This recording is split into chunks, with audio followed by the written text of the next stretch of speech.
Good morning, everyone, and welcome to the Thursday, November 21st edition of the MMAOB Daily Podcast. I'm your host, as always, Adam Martin, and I'll be taking you guys through the latest in the world of mixed martial arts. Got a lot of fight announcements to talk about today, actually, including a title fight for UFC 247. So that card is supposed to take place, I think it's February 7th or 8th in Houston, Texas. It's not official yet, but we've heard a lot of rumblings about this card taking place in Houston. Last week, Chris Taylor at BJPenn.com reported the main event will be John Jones against Dominic Reyes. That's not official again, but it's very likely, I would say, at this point. And now we actually have the co-main event. This is according to Nolan King of MMAJunkie.com, and it's a women's flyweight title fight between champion Valentina Shevchenko and challenger Katlyn Chookagian. So, pretty good fight. I mean, listen, I don't really see too many of these flyweights giving Valentina problems. Katlyn does deserve a title shot based on just a kind of her competition in the division. But Valentina, I think, is going to wipe the floor with her, too. She's just an incredible fighter, and she's looked amazing at flyweight. As good as she was at bantamweight, she's looked even better at flyweight. At bantamweight, she beat Sara in her debut. She had the loss to Nunez.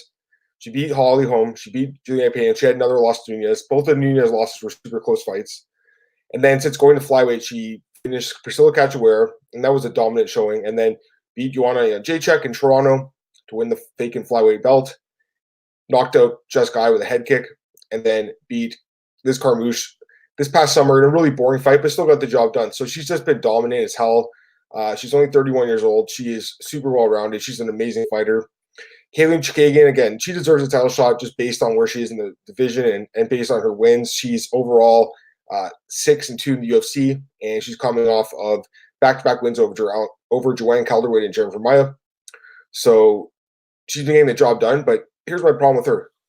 6 wins in the UFC. 6 decision wins. And her 2 losses by decision. No finishing ability whatsoever. In her career, she's had 15 fights, 12 have gone the distance. That is not good against someone like Valentina who can finish you. So, Katlyn Chookagian plays that point fighting game, and it works against a lot of these lower level fighters in that division. It's not going to work against Valentina. I love Valentina in this fight. She's going to be a huge favorite. And listen, again, Katlyn Chookagian deserves a title shot based on the other fighters in the division where they are and based on her win streak, but Valentina Shevchenko should be able to beat her pretty easily.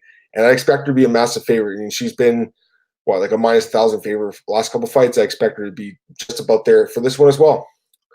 But still, I mean, it's nice to see that card get 2 title fights at least, even though I'm not expecting an amazing fight from this one. I am looking forward to Jones and Reyes. Again, not official, but it seems like a really not well-kept secret at this point. A couple other things here. Ben Askren was asked yesterday by TMZ what he wants to do next. He said MMA commentary is something that he has in mind. I think he'd be great at it. Ben is really good on the mic, as we all know. He won't be fighting anymore. He even said, I don't see myself kind of returning. A lot of guys have come out of retirement, including Ben Askren himself, although that was a little different when he was with one. I think he just wanted that opportunity to fight in the UFC. But yes, Ben Askren says MMA commentary is something he's going to consider and see if he likes it. I think he'll do really good at it, but we'll see what happens there. Leon Edwards, he was in the news as well. He was asked what's next for his manager was asked what's next for Leon, and his manager said that Leon wants to fight Tyron Woodley, and the UFC's offered this fight, but Tyron Woodley apparently has been kind of ducking him for the last 3 months. So I think the UFC will eventually get this fight done. UFC 245 is just in a month, so it's less than a month actually. It's 3 weeks away. You'll see the main event there between Kamaru Usman and Colby Covington. The winner of that fight, I think, is almost assuredly going to fight Jorge Masvidal next. So Leon Edwards, he has a great win streak going on, but he's probably going to need another win. And Woodley, he wants that title shot again, I'm sure. But after losing to Usman in such dominating fashion, he needs another win himself. So this fight makes a lot of sense. We've heard they could be placing that Conor McGregor card on January 18th in Vegas. Again, no confirmation about that, but it makes so much sense, and I hope the UFC can get this fight done. Randy Couture is also in the news. He gave a positive health update after his heart attack last month, so he's doing a lot better. He's already back in the movies. He looked good. He felt good. He says he wishes he had this kind of thing checked out. He's got thick blood, according to Randy Couture.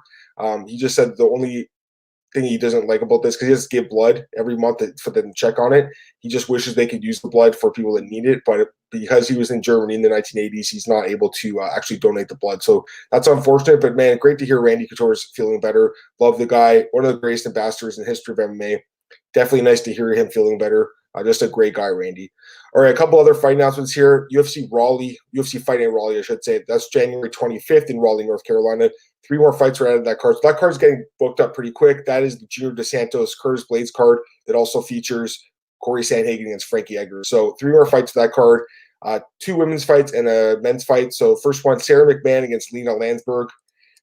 Decent fight here in the women's bantamweight division.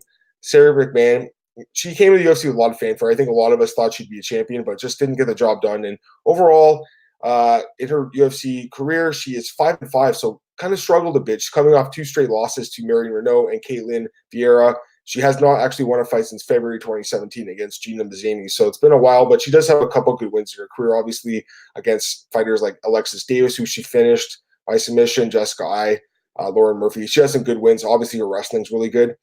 But she has really bad submission defense, been submitted 3 times in the UFC. So hopefully if she's worked on that her time off, and she can get back on the winning ways here. And she takes on Lina Länsberg.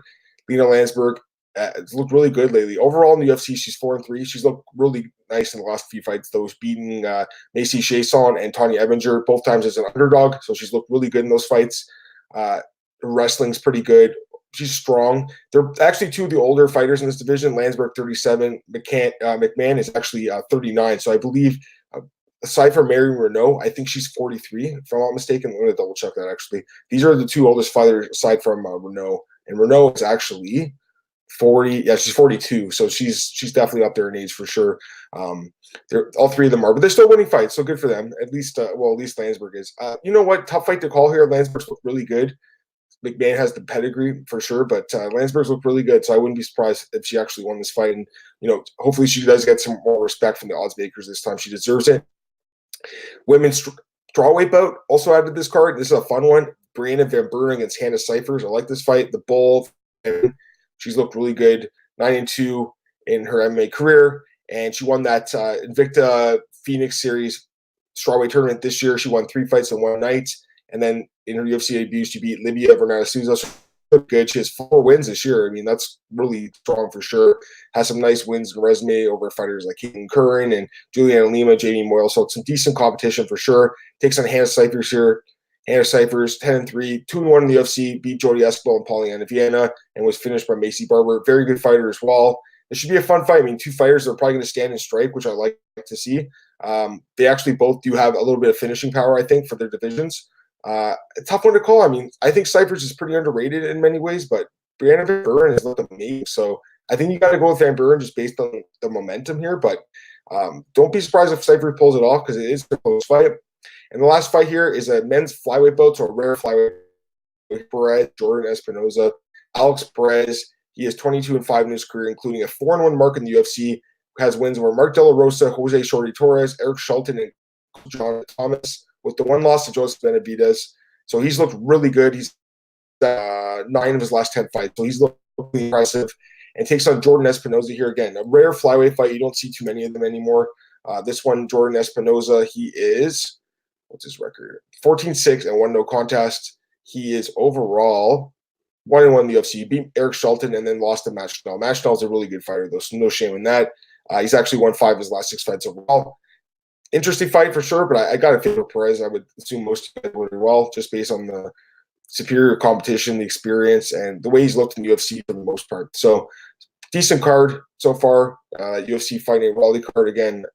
JDS versus Blades main event. Sandhagen Edgar co-main event, and you also got some fights like Herbert Burns versus Nate Landwehr. I'm excited to see Herbert Burns. Bavon Lewis is back on that card. Jamal, Brett Johns. So some good fights. Probably could use a few more fights. Right now, there's actually 13 fights. It is full, but maybe they could have like 1 or 2 more. Maybe they could, they could have used some more star power. That's what I want to say.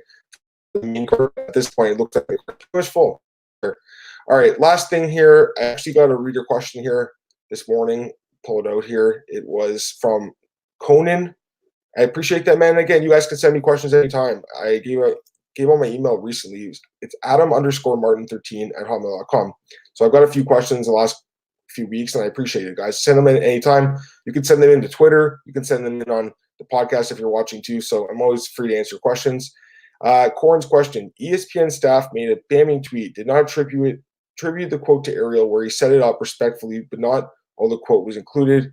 Picture makes it rough. Also, low cost aerial amongst Askren fans, press, others. Can ESPN be blamed? Good interview with heart attacked Gareth Davies. So yes, I did hear Gareth Davies had a heart attack. I have not heard the interview yet. I will check it out. Hopefully Gareth feels better. He's a longtime MMA journalist. He's been doing it as long as I have, if not longer. Used to write for Fighters Only magazine, a really important guy in the British MMA media scene. So hopefully Gareth, I know you're not hearing this probably, Gareth, but I hope you feel better, buddy. Anyways, yes, the quote was actually like Askren's legacy will be how he handled defeats. And there's a picture of Askren. It's on ESPN's podcast. A picture of Askren lying on the canvas with Masvidal above him. I mean, definitely not the best photo choice. No doubt about it. That's not a good photo choice. I think as far as the quote itself goes, that's interesting. I mean, that's an interesting quote, and that's an interesting way to look at it because I actually kind of do agree with it a little bit. I mean, we heard Askren the other day in Ariel's show, like, he made no excuses for his losses, which I love. I hate people that make excuses in life. They're always making excuses and always saying, it's not my fault, it's not my fault. It wasn't his fault that he lost. And like you said, he just got beaten by two better guys those nights, and he didn't make excuses. So I actually think that could be part of Askren's defining legacy. But I feel like Askren's legacy, and it will always be his legacy, is the fact he was involved in the first ever trade in mixed martial arts for Demetrius Johnson. And, for Demetrius, that's going to be part of his legacy. His legacy is probably going to be like the greatest flyweight ever and arguably the greatest fighter ever, pound for pound. But for Askren, I think that being part of that trade will actually be the thing that we all remember him from, not the way he handled defeat, although I do think it's worth mentioning for sure. So I appreciate the question, Corin. Again, guys, if you want, send a question in. I'm always down to answer them. I should mention tomorrow morning, myself, Cole's going to join me tomorrow to break down Bellator London with a Michael Page card. So if you want to send questions tonight on my Twitter or email, feel free to, or jump in the podcast tomorrow where we're doing it live, and you can feel free to send some questions in for myself and Cole to answer. We'd love to answer your questions. Always down to answer anyone's questions or comments about the world of mixed martial arts, the world that I love and the world that I live in. So, guys, once again, thanks for joining me on today's podcast, and I'll be back tomorrow morning with Cole Sheldon breaking down Bellator London. You can check me on Twitter at MMAdammartin right there at the bottom of the screen. Check me out as well at MMAOsburger.com, BJPen.com, MMARings.net. Podcast available, as you guys all know, at iTunes, Spotify, SoundCloud, Anchor, and, of course, MMAOsburger.com and our YouTube channel. Check it all out, guys. Appreciate you tuning in. I'll be back tomorrow morning. Have a good day, guys. See you later. Bye.